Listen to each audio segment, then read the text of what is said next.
Welcome to AI, Government and the Future, a podcast by Corner Alliance.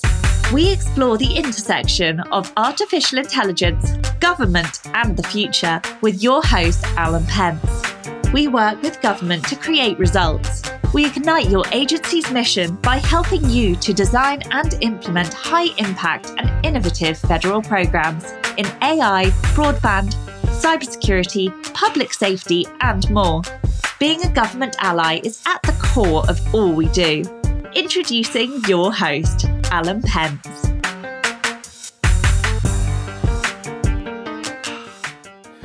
Welcome in. I am your host, Max Romanik. On today's episode of AI, Government in the Future, we are delighted to have Dr. Mfon Akpan join us on the podcast. Dr. Akpan is currently an assistant professor of accounting at Methodist University, where he imparts his extensive knowledge in accounting and financial management to both undergraduate and graduate students.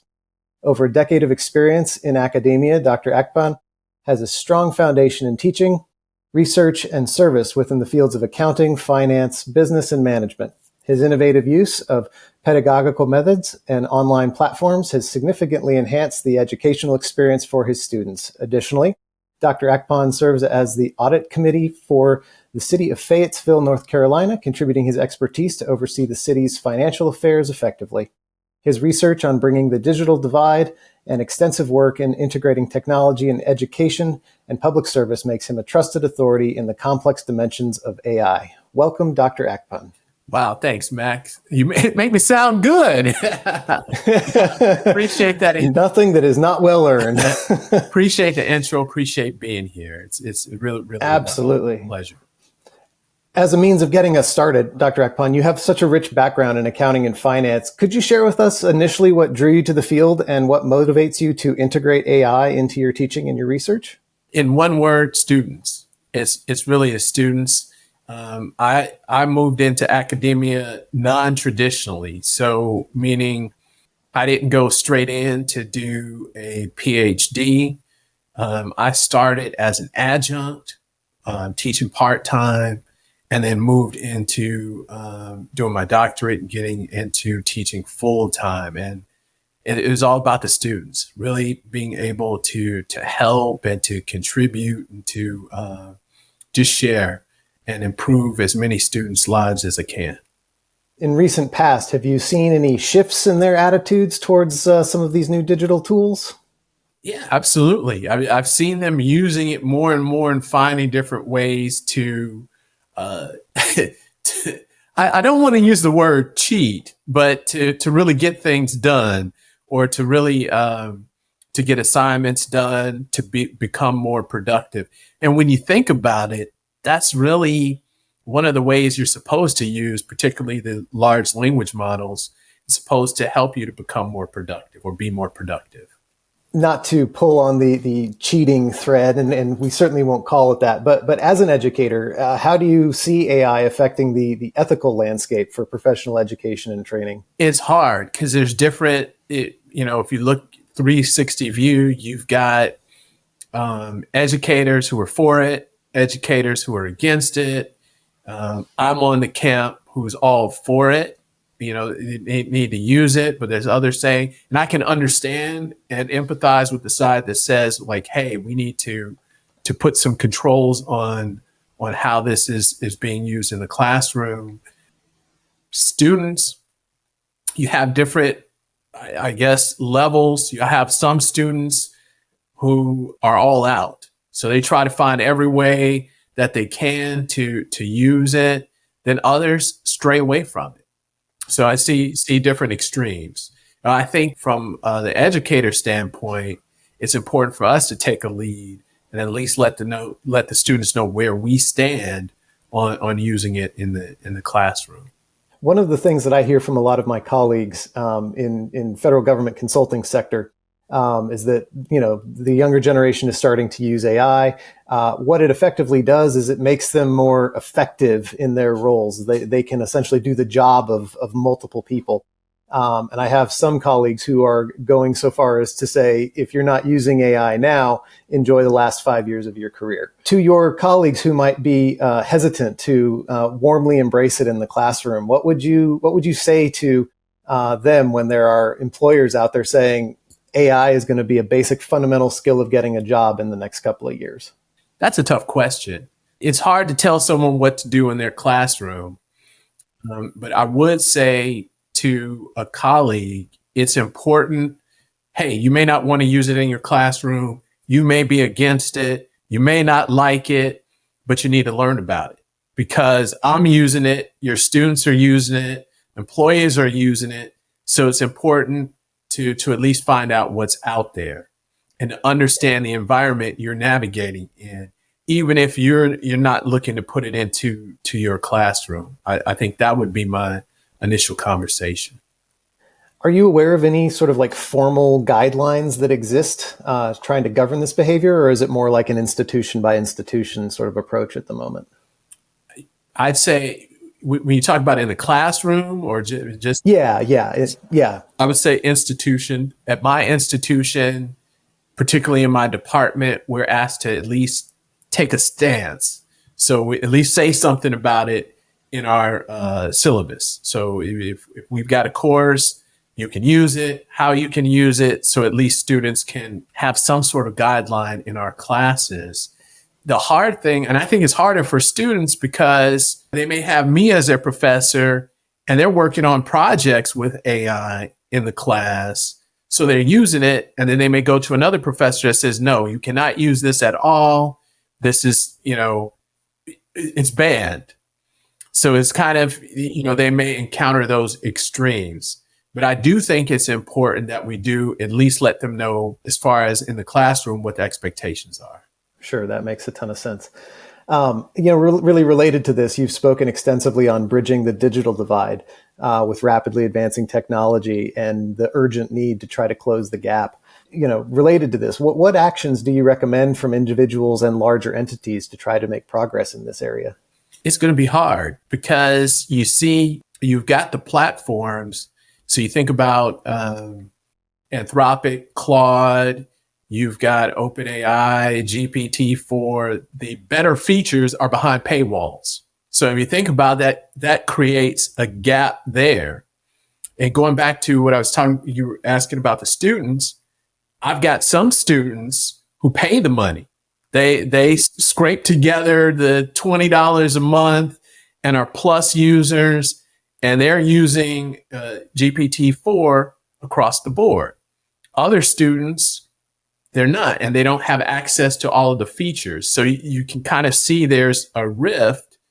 My concern is as the models get better and better and better, will that rift between what's free and what's behind that paywall increase? And the concern there is, okay, now in the workplace, so now you've got some students that, they're using the free model, but they don't have access to the one behind the paywall, which they'll need to know how to use when they go to a job or when they're in the workplace.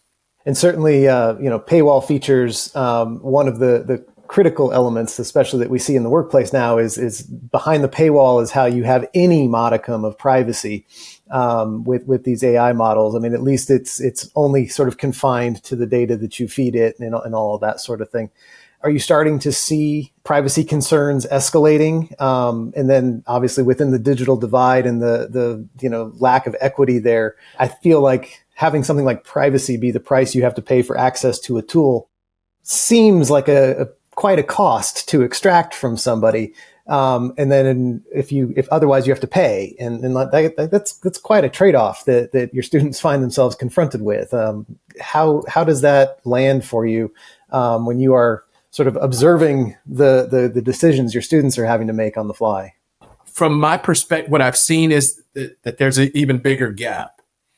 So you'll have certain high-performing students, they're even more high-performing. And then the students that really need it, they're not using it or they don't have it. So you can see sort of a widening gap in some instances. So I think that can be concerning, particularly if the more and more usage in the workplace. I just had a conversation about Microsoft Power BI, which is business analytics tool, they've got a Copilot preview feature. So if you go into Power BI, Copilot previews in service, and it's in desktop. Copilot's powered by GPT-4. So if you're not using it or familiar with it, then there's a learning curve there if you're using that particular software. So I think that can be challenging. Have you heard of any institutions starting to view it more like a cost of the semester? You have to buy a textbook. You also have to buy your semester subscription to GPT-4 for this semester's coursework. Has anybody floated an idea like that in any of your circles? No. That would be an interesting idea. The other thing is you have to think about the internet. You got to make sure everyone has access to internet outside of the institution. That would then put everybody behind the institution's paywall, at least. Probably provide a lot of flexibility for the faculty to see exactly how your students are using it too. It would. That's a good point. I guess continuing down this line, bias and fairness are things that come up within AI systems a lot. We talk a lot about it. My government clients mostly are out of the DHS, Homeland Security and public safety space, and so I hear about a lot of this stuff through that, law enforcement bias in those data sets coming forward, and then presenting itself in the outcome of the tools and that sort of thing. Are you seeing bias and fairness concerns in academia and in your arena? And what sort of steps are being taken to mitigate? Bias is definitely there in the model. There is significant work to mitigate it. We've seen recently with Gemini, there was over-tuning. So there was a whole conversation of they're over-tuning the model against bias. What I would say on that, it's there, it exists. I would remind myself that the models, this is as bad as it will be. So today is as worse as it's going to be because the models, the technology is continuously improving. What do I mean by that? Well, you think about it, the more people using the models, we're helping to fine tune the models. By prompting, by agreeing, rating the responses, we're helping to craft and to fine tune, and we're adding to the models itself. So bias is there. Don't get me wrong. It is a concern. It is an issue. It's being mitigated. So there's work being done to mitigate it, but I don't think it will go away. I don't think that's something that you can completely eliminate. Yeah, the computer scientists I talk to about this always like to reiterate that it is a computer. It will only do exactly what you tell it to do. And it's trained by humans. And we have inherent and implicit bias because we're humans. It's just part of who we are. They always like to suggest that what you can do in the interim is look at it through transparency. How do you at least make the operations of these models as transparent as possible so people can have an educated view of it? You might tacitly acknowledge, okay, there's some bias, but how can I see it in operation? Can I identify its source? When I look at an output, how am I supposed to distinguish between this was potentially clouded with bias versus this is the actual output free of any sort of concerns from that perspective? And so AI systems to be transparent and explainable, that feels very important just across the board. But I'm curious from an academia perspective, do you see the sort of transparency and explainability of AI coming up as a critical topic ever? When you say explainability, do you mean the explainability of the output or explainability of the technology itself to others? Really both, because I think you run into related but somewhat separated concerns around each. If you don't know how it's doing what it's doing and then you're blindly relying on the outputs, that's certainly a risk. And then if you understand what it's doing, but you don't like what you're getting, and so you're trying to then fudge it because you don't like the results, that's a different sort of concern. But it all has to do with, do you understand what's being done? Is it being done in a transparent way? Can you explain it to other people? So that you're not blindly relying on some model that is producing results that could be as surprising to you as anybody else. Right. I think the big challenge is for users to understand that the large language models are not search engines.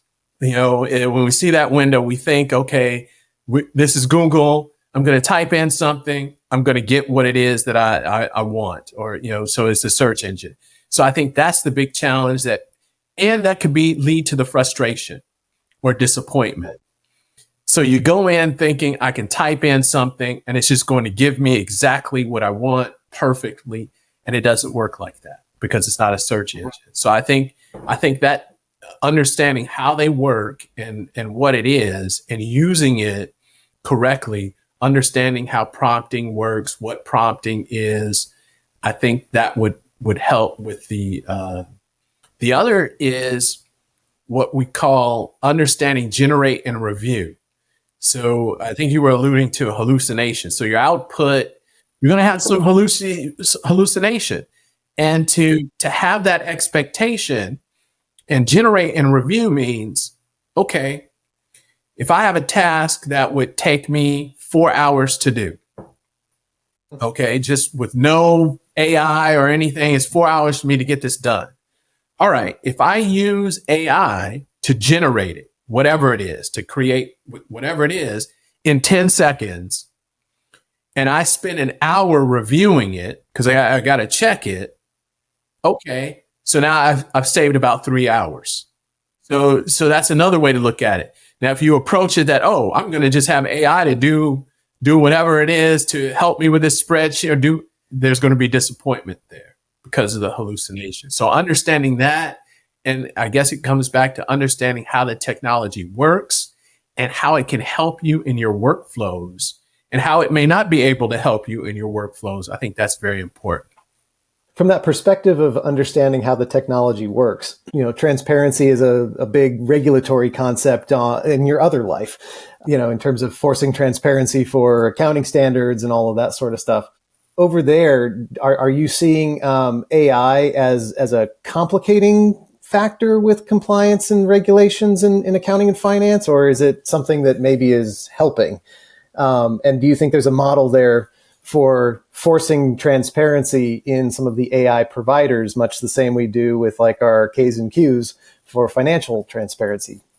There's definitely challenges around ethics, privacy issues, client data, client information.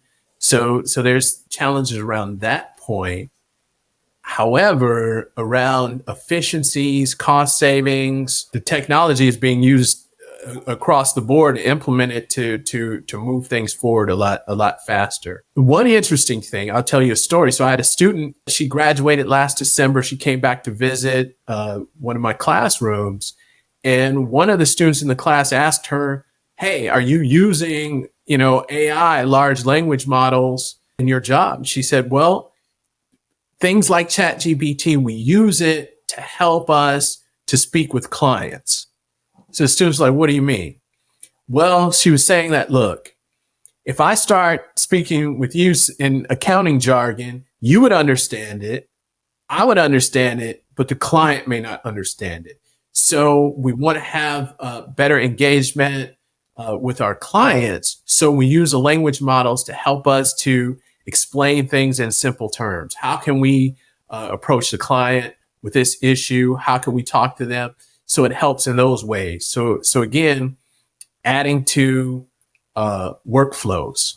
That's definitely an interesting application for sure. We frequently use it for literal translation when we have people around the table who don't speak the same language. And I've definitely seen some efforts where in order to assess whether or not the translations being provided are correct, some of those companies are trying to open up essentially vetting forums where you can sort of say like, yeah, okay, I typed that in, I speak both languages fluently, this is correct.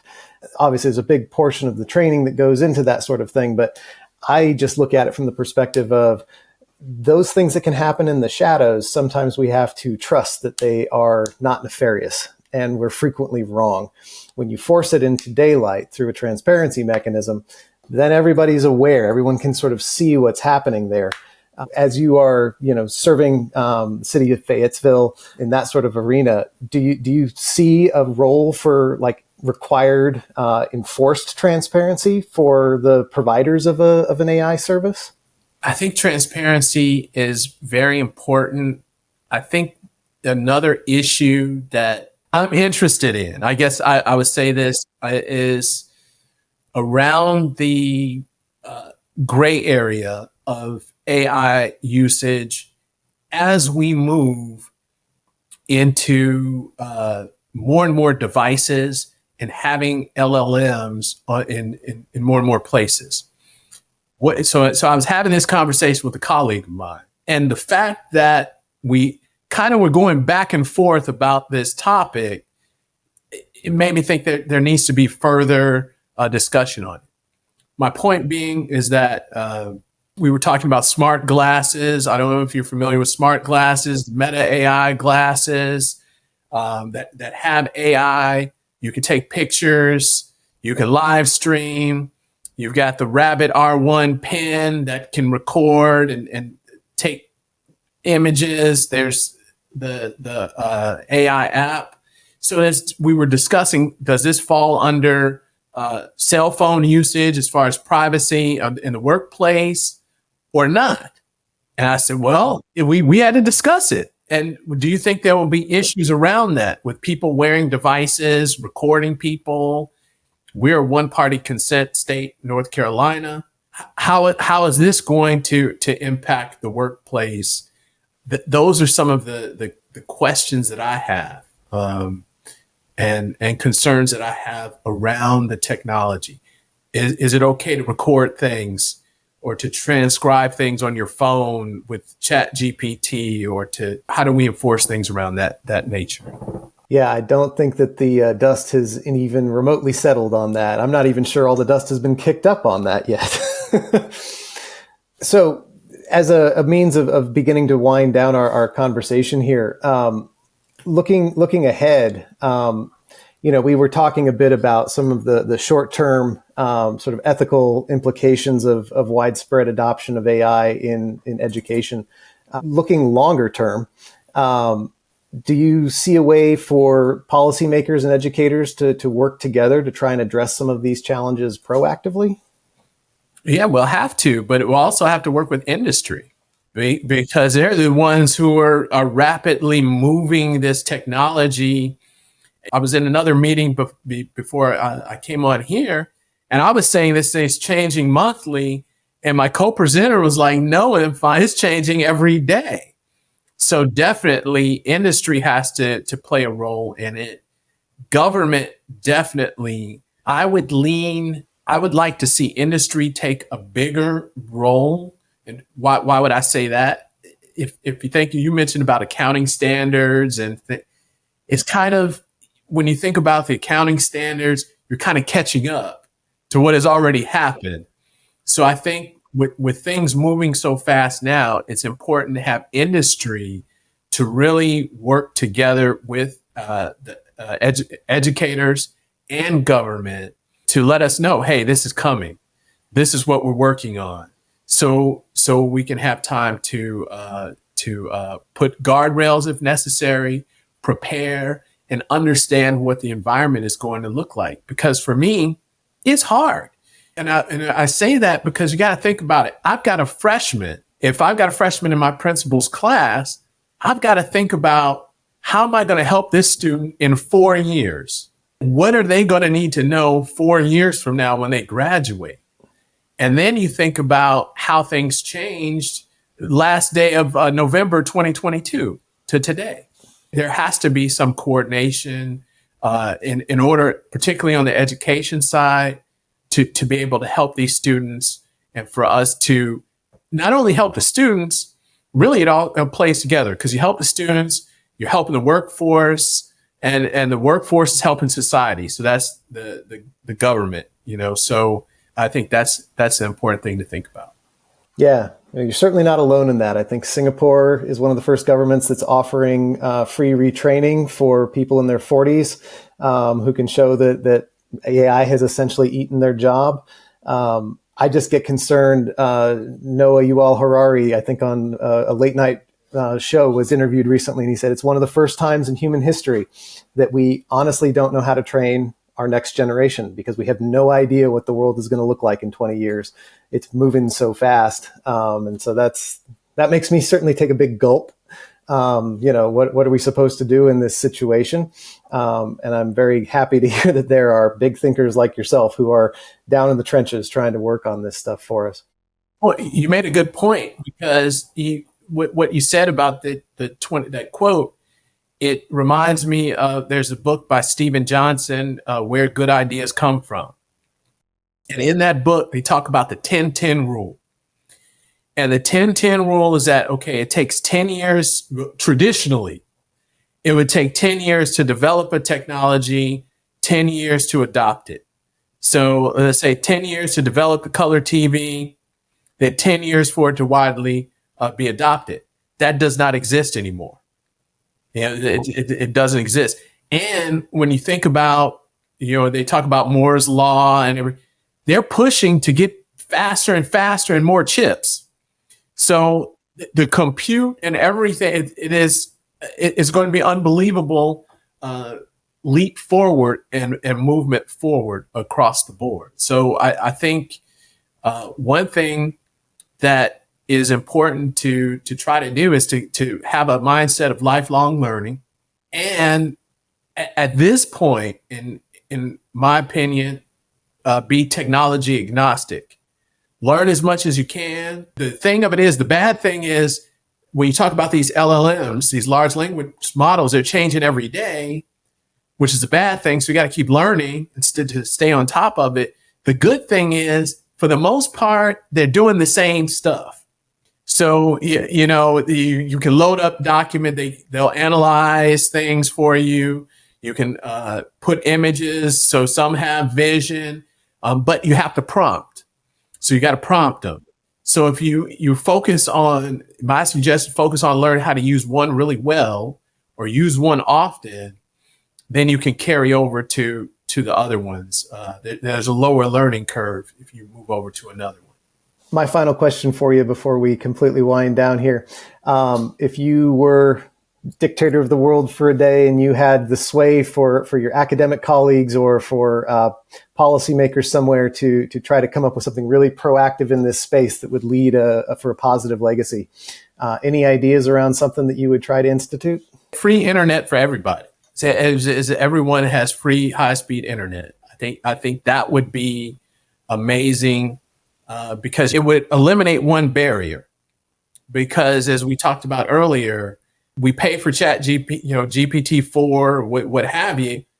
I don't know if the students have internet access at home, where they'll be able to access it.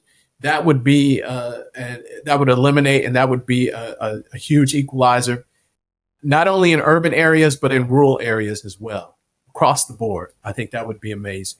Well, thank you for that last insight. I want to open up the floor to you. Any final thoughts before we adjourn for the day? Yeah, I wanted to just say that I think we are living in a very interesting time. It is an amazing time because of all of the changes. And I think in a short period of time, we'll get to see so much transition, so much change, which can be scary. But I think one way to look at it as things we're able to experience a new world developing. I think, in my opinion, especially with the rapid rate of change with technology. And instead of running from it, I think it's important to move toward it and embrace it. It's not going anywhere. That is one thing for sure. Especially when you see so many companies investing billions upon billions of dollars into technology, it is not going anywhere. Well said. Dr. Akpan, thank you so much for your time today. This has been a lovely conversation. And to the rest of our listeners, we'll see you next time. Thank you so much. AI, Government and the Future is brought to you by Corner Alliance. To find out more about Corner Alliance and how we work with government to create results, visit our website at corneralliance.com. And then make sure to search for AI Government Future in Apple Podcasts, Spotify and Google Podcasts, or anywhere else podcasts are found, and click subscribe so you don't miss any future episodes. On behalf of the team here at Corner Alliance, thanks for listening.